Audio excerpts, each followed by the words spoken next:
Bonne arrivée à New Gold System au Burkina. Moi, en tout cas, je dirais que New Gold System, c'est en tout cas une entreprise qui a de l'avenir. Il était temps. Ça va beaucoup nous aider, quoi. Il y a beaucoup d'appareils, il fallait aller en Europe, il faut commander tout ça là. Mais sur place, tu peux avoir.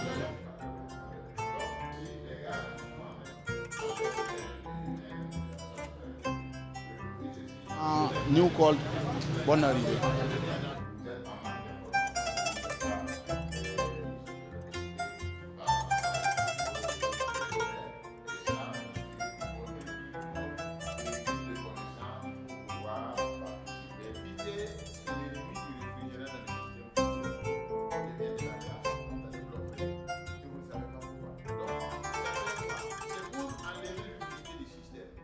Ciao Mari, ti vedi? Sì, ti vedono anche tutti. Ciao Marco.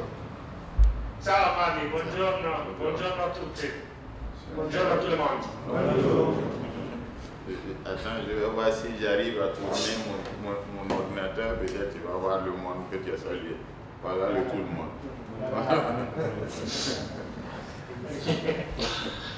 Bonjour tout le monde. Bonjour. Ok. Vai, continue. Je suis Marco Buoni, le président de l'Association européenne des frigoristes AREA. Okay. Félicitations, vous, les frigoristes, et Tabani Sakande, un grand ami de notre association italienne et européenne. Alors, donc, yawa momi le bunro, bangar pasate, nyamantar nyamet bangra, a pasate, ya bang bobo, manti touma ya soma. Donc, ton waka yibe ouan, ya na ilti ton me yem bangre mpasse. Un parti bon, yela te ndame, technique me te ndame. Voilà. Donc, na yile, ton me bangra ton passe panga. Renda yingla ton waka yibewa na yem on kele ton sambiye san yi al Italie na wa to ton bon na ninge na il ton me yam palse na il son ton me touma Burkina Faso fa frigoriste ramba ton tien tor yuri. Vous, quand vous faites le tirage au vide, ça fait quoi? C'est pour enlever l'humidité du système. Et comme je disais, l'eau bout à 100 degrés à la pression atmosphérique.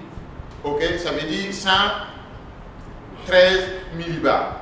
Donc, quand vous faites le tirage au vide, ça veut dire que vous faites le vide, vous diminuez la pression à l'intérieur du système. C'est pour que s'il y a de l'eau, éventuellement s'il y a l'eau dans le système, que l'eau là puisse s'évaporer à la température ambiante, c'est-à-dire la température à laquelle vous êtes. Supposons qu'on a un système ici, on a vu qu'on était autour des 30 degrés. Donc, si j'utilise un vapomètre, il y a cette table là ici. Si j'ai 30 degrés, ça c'est la température. Si c'est 30 degrés, vous voyez tous. Vous arrivez tous à voir ici. À 30 degrés, moi je dois avoir 42,3 millibars. Avec 42,3 millibars, je sais que maintenant, je suis arrivé à faire que l'eau la bout en ce moment, s'il y a de l'eau à l'intérieur du système. Est-ce que vous comprenez? Une rencontre qui permet aux frigoristes de s'imprégner surtout du changement climatique, et ça permet aux techniciens en froid de connaître davantage les nouveaux outillages de froid et qui va permettre aux techniciens de bien s'imprégner de la nouvelle technologie, et cela fera beaucoup de bien aux techniciens en froid de Burkina. Oui, bon, vu qu'en tout cas c'est une formation qui va apporter un plus pour les techniciens, surtout ceux du froid et bon, ceux qui ne sont pas dans le domaine du froid aussi, de pouvoir avoir une idée de comment le système fonctionne. Donc bon, moi en tout cas, je suis dans le domaine du solaire. Non, nous faisons de la thermodynamique, du solaire thermodynamique. Donc bon, on a un peu fait la thermodynamique et ce que en tout cas on a vu au cours de la formation, ça reflète un peu l'image, la réalité de ce qu'on nous dit souvent dans les formations à l'école ou dans les centres de formation. Ok. Et ça là c'est un vapomètre. Ça vous permet de lire la presse, le vide. Et à ce moment, vous pouvez, bien sûr, électronique, même le manuel d'ailleurs que je vous ai donné, il y a aussi il a une option vapomètre d'ailleurs. Le manuel électronique là. Celui-là, il y a une option baromètre. Donc vous mettez l'option baromètre, il va vous faire lire justement la valeur là. Donc si vous arrivez à 40, ça veut dire que vous avez, si vous êtes à 40 ici, ça veut dire que vous avez dépassé, vous voyez les 40, si vous êtes à 40, vous avez déjà dépassé la valeur qui vous demande. Donc le tirage de vide, ça veut dire quoi? Et si j'ai déjà atteint, en fonction de la capacité du système bien sûr, le système a la capacité en volume interne.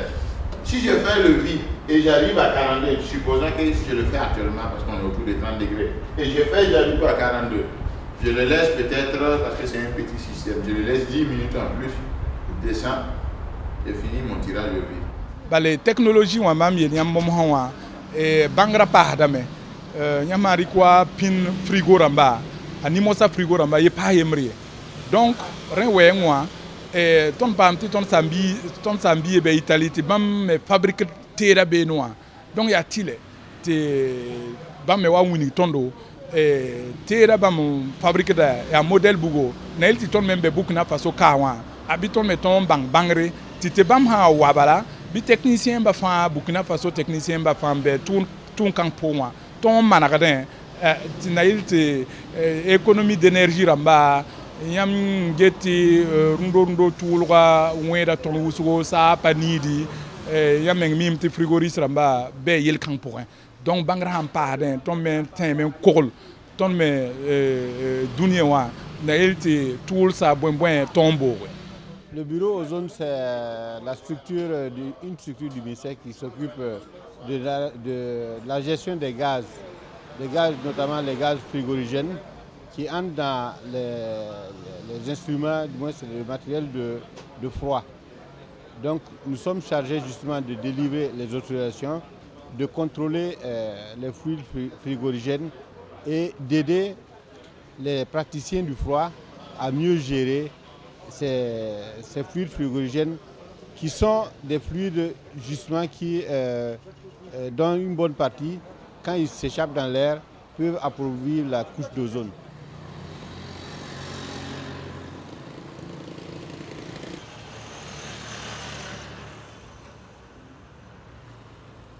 Si on parle d'eau et d'humidité, ça peut faire au moins, il peut y avoir une nuance. Parce que souvent on a des appareils dont on arrive à, des appareils troués où l'eau s'est infiltrée. Voilà. Parce que quand on parle de l'humidité, on sait que surtout cette période, on a vraiment on est dans une période humide. Même dès qu'un circuit est ouvert, on a de l'humidité. Et si on doit extraire cette humidité, ça on l'utilise avec la pompe à vide, on arrive à l'extraire. Mais si on a 2 gouttes d'eau ou plus dans un circuit. Alors, ce que je viens de vous dire, l'humidité, ça veut dire c'est une certaine quantité d'air sec qui contient une certaine quantité d'eau. C'est ça, on parle d'humidité. Donc, en fait, vous avez dit la même chose. Voilà pourquoi je vous ai parlé de l'eau. L'eau, c'est l'hypothèse la plus, c'est quand il y a des gouttes d'eau directement dedans. Si c'est l'humidité, en fait, cette humidité-là, si ça va, l'air humide, si ça va à l'intérieur, avec les parois qui se refroidissent, vous allez voir que cette air humide-là, par effet de transmission de chaleur, va commencer à condenser à l'intérieur. Donc, quand j'ai parlé de l'eau, c'est de l'humidité que j'ai parlé. Parce que l'eau, c'est pratiquement parler de l'humidité. Parce que quand tu as l'eau, et tu as l'air sec va boire l'eau et l'air devient humide. Donc, quand on dit combien de pourcents d'humidité, ça veut dire que c'est une certaine quantité d'air sec qui contient combien de pourcents de l'eau à l'intérieur. J'ai donné ça comme une chose déjà connue, mais merci quand même pour d'avoir tiré l'attention. Ça a été clair, cette question. J'ai répondu à la nuance, n'est-ce pas? Voilà. Bon, on est au mois de, admettons, décembre, janvier, février. On va chez le gars qui vend les compresseurs France au revoir. On vient, on le monte, sans trop tirer à vide. Ça peut marcher.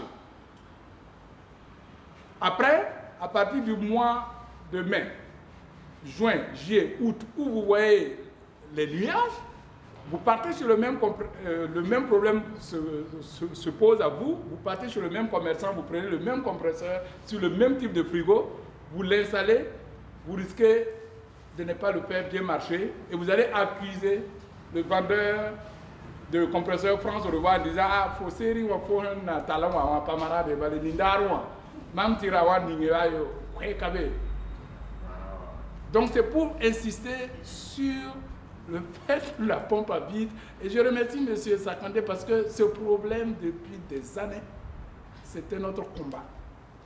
Et les frigoristes ont du mal à comprendre vraiment ce phénomène d'humidité. Et souvent dans mes formations, je leur dis que l'ennemi, le sida du système frigorifique, c'est l'humidité. Nous menons effectivement des sensibilisations pour que la majeure partie des frigoristes, c'est-à-dire soient au courant de l'existence du bureau ozone pour pouvoir mieux utiliser les fluides frigorigènes. Mais il se trouve que pour le moment, comme beaucoup ne sont pas en réseau, le réseau n'est pas encore étoffé. Il y a beaucoup qui sont déjà en association, que nous connaissons, qui nous connaissent, qui viennent chaque fois contrôler les frigos, le gaz qu'ils utilisent chez nous. Mais il y a aussi beaucoup qui sont dans l'informel, qui ne connaissent pas l'existence du bureau. Donc ça fait que nous menons chaque fois des sensibilisations régulières pour que de plus en plus tous les acteurs du groupe là, de ce secteur, connaissent le bureau ozone pour mieux gérer les gaz justement qu'ils utilisent dans les équipements de froid. Bangre n'a pas de nimboui de froid. Il y a un zamanet bangre, il y a un même puis taba. Donc nimboui de maintenant profite mais ti bang quand on rikada rundoa, ton maintenant puis la petite nimboui de froid kepi. Azire wo mais pipi déjà il y a courant wenge, courant men wenge. Frigoriste ramba hampa bangre.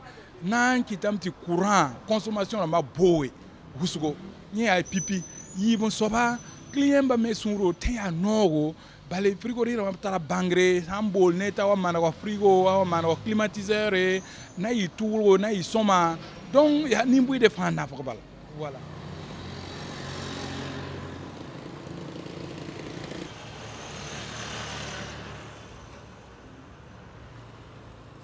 Ok, donc ces appareils-là, ils sont de différents types. Il y a des différents types de senseurs qui ont plus ou moins sensibles à long terme. Mais leur travail, c'est quoi? Quand vous l'amenez à côté de la fuite, alors je vous l'allume comme j'ai mis la batterie ici. Il prend quelques secondes. Vous entendez ce bruit-là. Il prend quelques secondes, il aspire. Il a un senseur à l'intérieur. Ici, il y a une sonde qui est remplaçable. Il aspire l'air circonstant et il s'étalonne. Donc ça veut dire qu'avec ce bruit, si je vais maintenant le pointer là où il y a une fuite, le bruit là augmente. Si je m'approche à une fuite comme ça, là, ce bruit là, ça s'intensifie. Donc ça veut dire que j'ai trouvé je m'éloigne. Si je retourne encore, il me dit donc c'est là-bas, il y a la concentration majeure du réfrigérant. Donc, c'est là-bas que j'ai ma fuite. Concernant le promoteur, en tout cas, je le remercie pour l'initiative qu'il a mis en place. Et comme je le disais tout à l'heure, ça permet surtout aux frigoristes de se recycler en quelque sorte et d'affronter la nouvelle technologie. Surtout combattre beaucoup le système de la couche d'ozone, surtout les anciens frayons qui polluent l'air. Donc je pense que c'est la bienvenue à faire cette formation. Par rapport à ce promoteur, nous trouvons que c'est une très belle initiative qui va effectivement aider d'abord l'État et le gouvernement justement à promouvoir du moins une très bonne utilisation des fluides frigorigènes. Surtout que le domaine est en évolution. Il y a un certain nombre de gaz qui sont en train d'être interdits. Donc le domaine étant en évolution, ce promoteur vient également comme vraiment un partenaire privilégié vraiment de notre bureau ozone. Il va aider le ministère de l'Environnement, et notamment à travers le bureau ozone, à à mener les sensibilisations pour que tous les acteurs du domaine soient mieux formés, mieux équipés et surtout justement évoluent dans le secteur-là sans risque de polluer l'environnement. Bon, moi en tout cas je dirais que New Gold System c'est en tout cas une entreprise qui a de l'avenir parce que déjà même changer à former en tout cas des gens dans le domaine du froid, en tout cas c'est pour permettre en tout cas à ces jeunes de pouvoir entreprendre. Voilà, donc ne pas aussi entreprendre dans les domaines où tu ne maîtrises pas bien. Donc ces jeunes qui s'entreprenaient, qui en tout cas se débrouillaient, si on pouvait le dire, dans le domaine du froid, il y avait ces éléments où ils n'ont pas connaissance de ces choses-là. Donc, mais je pense qu'en tout cas avec cette formation, ces jeunes en tout cas, des choses, et peut-être qu'il est compliqué, la tâche ne serait plus compliquée comme ça. Donc on a vu en tout cas des méthodes, des pratiques pour diagnostiquer, faire des choses faciles maintenant. Franchement, ce genre de formation, on n'en a jamais eu. Mais je suis ému. Ça va beaucoup nous aider. C'est maintenant qu'on se rend compte que non, il y a des boulots qui nous faisaient souffrir. Or pourtant, c'était facile à résoudre. Mais franchement, c'est comme si nous étions là il y a un mois. Ça va beaucoup nous aider, franchement. Bonne arrivée à New Gold System au Burkina. Il était temps. C'est comme le président l'a dit. Et ça va beaucoup faciliter les fruitiers. Ça va beaucoup nous aider quoi. Il y a beaucoup d'appareils, il fallait aller en Europe, il faut commander tout ça là. Mais sur place, tu peux avoir. Sur place. Donc franchement, New Gold, bonne arrivée. Et ce matin, j'ai essayé de regrouper tous ceux qui sont des acteurs dans le domaine du froid au Burkina, surtout les frigoristes entre guillemets, pour partager avec eux le peu d'expérience que j'ai pu acquérir en Europe, donc en les informant sur les technologies, sur la formation, sur l'outillage, pour permettre soit peu d'augmenter un peu le niveau de connaissance dans ce secteur-là, ici au Burkina. Oui, je compte dans les jours à venir, disons dans les prochains mois, parce que comme je ne suis pas basé ici, fait que je ne peux pas faire un programme déjà précis, mais je suis appelé à venir au Burkina très souvent pour l'activité qu'on a ouverte ici. Donc j'essaierai chaque fois que je viendrai de pouvoir programmer en avance une session de formation comme celle-là, pour pouvoir permettre justement le transfert de technologie et surtout de connaissances à l'avantage des frigoristes burkinabés qui est très important pour le secteur du développement en général lié à l'agroalimentaire et ce qui est de la conservation, de la climatisation. Bon, tu sais, le monde des frigoristes, pas seulement au Burkina, un peu partout en Afrique, c'est un secteur particulier, donc beaucoup ont appris le métier de soi-même, ils ont appris avec des gens sans avoir les connaissances de base de la thermodynamique. Raison pour laquelle d'ailleurs j'ai essayé de faire la formation la plus simple possible, sans les fatiguer la tête avec des slides, avec des écritures qui ne vont rien comprendre. À la fin de compte, ils vont partir fatigués. Par contre, en le faisant interactif comme ça, de façon comme si c'est une causerie, j'espère être réussi à faire passer le message et à les rendre conscients par rapport à l'activité qu'ils sont en train de mener. Donc, qu'il y ait des lacunes, j'étais déjà, disons, préparé. Je savais déjà, venant d'ici, je sais que c'est un métier qu'il n'y a même pas beaucoup d'écoles pour le faire. Donc, et ça coûte cher le peu d'écoles qu'il y a. Donc, pour moi, c'est une suite logique qu'on retrouve sur le marché des gens qui exercent le métier sans avoir la formation. Maintenant, comment faire pour récupérer? C'est cette formule-là que je suis en train de concocter. Comme ça, en essayant de ne pas les compliquer leur vie, en leur tenant un langage simple, en les expliquant des notions scientifiques, que si je devais expliquer la même chose à ceux qui ont la licence des ingénieurs ou autres, je devais utiliser d'autres termes pour les expliquer la même chose. Donc, on adapte plutôt la forme de communication aux personnes que j'ai en face. Donc j'ai essayé d'échanger avec eux, sachant qu'il y avait des lacunes.